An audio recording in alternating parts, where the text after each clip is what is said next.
Percy was shunting in the Tidmouth yard while Douglas took on coal. The little green engine seemed to be in quite a good mood, and he was even singing. "The Bluebells are coming, aho, aho! The Bluebells are coming, aho!"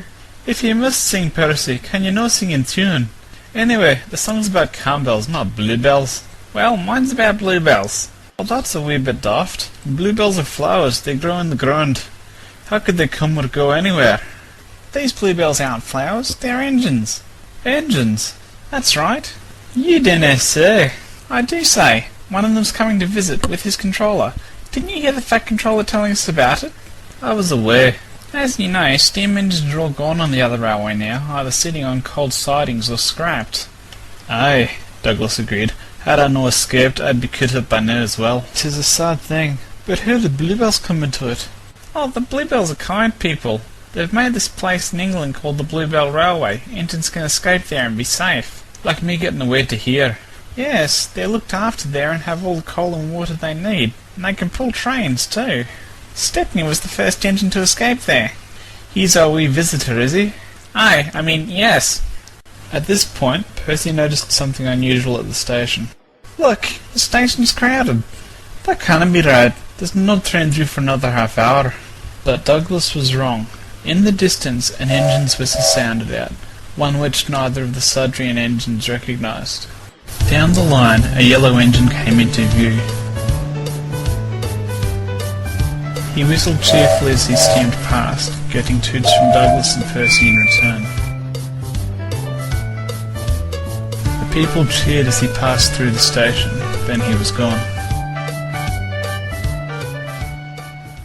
Percy and Douglas exchanged a look. "Well, I guess that's Stepney." "Aye." Stepney soon arrived at the Knapford sheds. While his controller went off to find the Fat Controller, his driver and fireman gave him a well-deserved drink. Coming in from the Bluebell Railway had been a long run. Stepney looked over curiously as another locomotive pulled up on the next track over.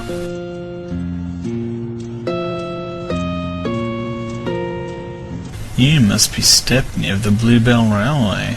"Yes, very class 08, aren't you?" "Yes. I'm curious to hear about this Bluebell Railway. I hear you have quite a few steam engines there." "Well, aside from myself, there's Fenchurch, my brother, and Alfred. He's our number 3, and I think he's been here before." "Only steam engines?" "Well, we recently got one of your brothers. Dave, I think his name is." That was exactly what Diesel had been hoping to hear. Only Duck and Gordon knew that Diesel's brothers on the other railway were now obsolete, and that he had escaped to the island of Sodor to avoid being scrapped. At this point, Stepney's controller returned, along with a distinguished-looking man in a top hat and tails. "Stepney, this is Sir Topham Hatt, controller of the Northwest Railway." "It's a pleasure to meet you, sir," Stepney said. The Fat Controller smiled at him. "It's a pleasure to meet you too, Stepney. I've heard a lot about you, and I know the other engines are looking forward to meeting you as well." "I'm looking forward to meeting them too, and seeing your railway." "Well, if you'd like to see some of the railway, there are some empty ballast trucks that need to be taken to Alsborough West. Diesel is just shunting them now." Stepney grinned. He was feeling rested and ready to go again. "I'd be happy to take them, sir." Stepney quickly picked up his trucks and steamed off, eager to see the Northwest Railway. Stepney was soon steaming along towards the Little Western. He was enjoying himself, taking in the sights and sounds of a line that was completely new to him.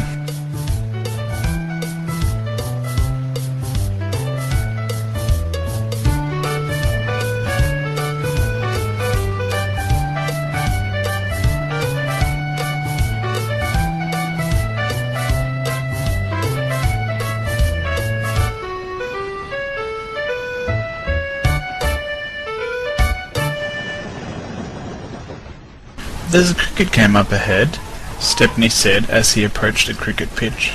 He immediately felt his driver back off the regulator slightly and gently apply the brakes. Stepney couldn't help chuckling. He knew that both his driver and fireman were avid fans of the game. He was doing a leisurely 10 miles per hour by the time they reached the cricket pitch, and his fireman leant out of the cab to peer at the scoreboard. "Looks like the home team's winning," he commented.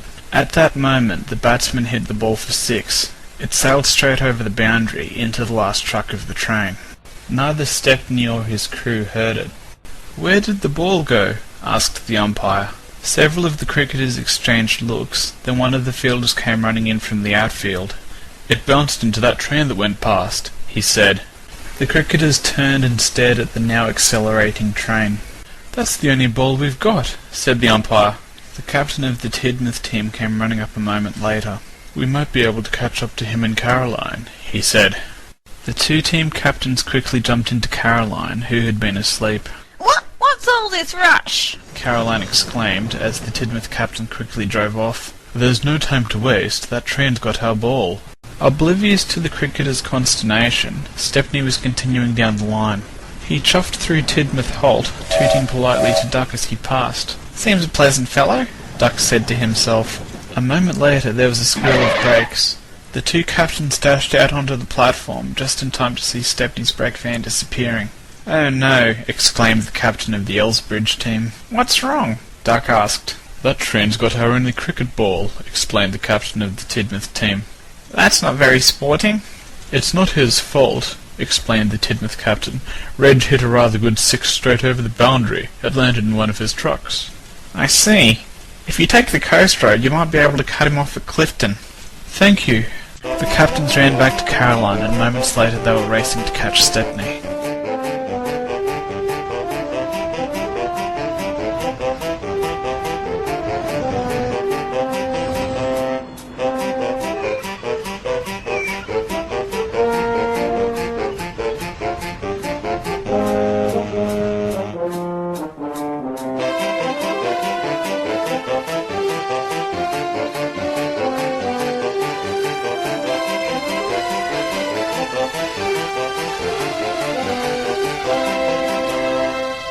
As Stepney rounded the corner, he saw the two cricketers waving frantically, and Caroline parked by the side of the railway line.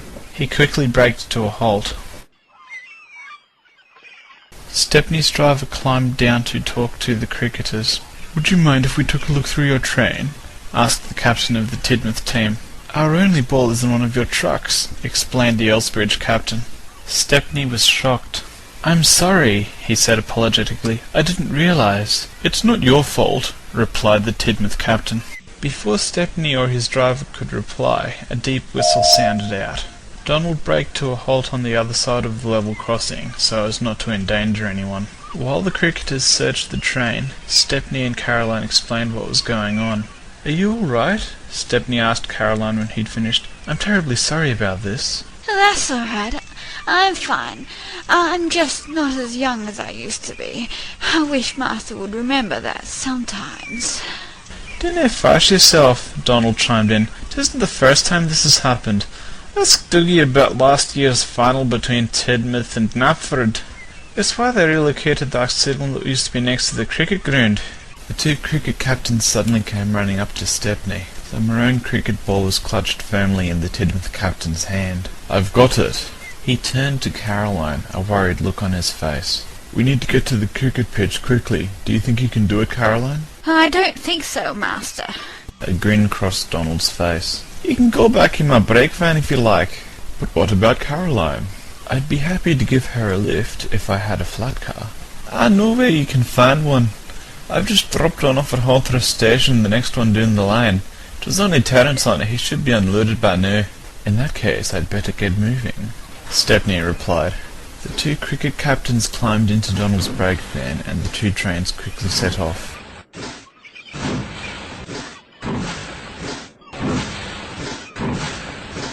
Stepney soon returned with the flat car, and Caroline was loaded aboard.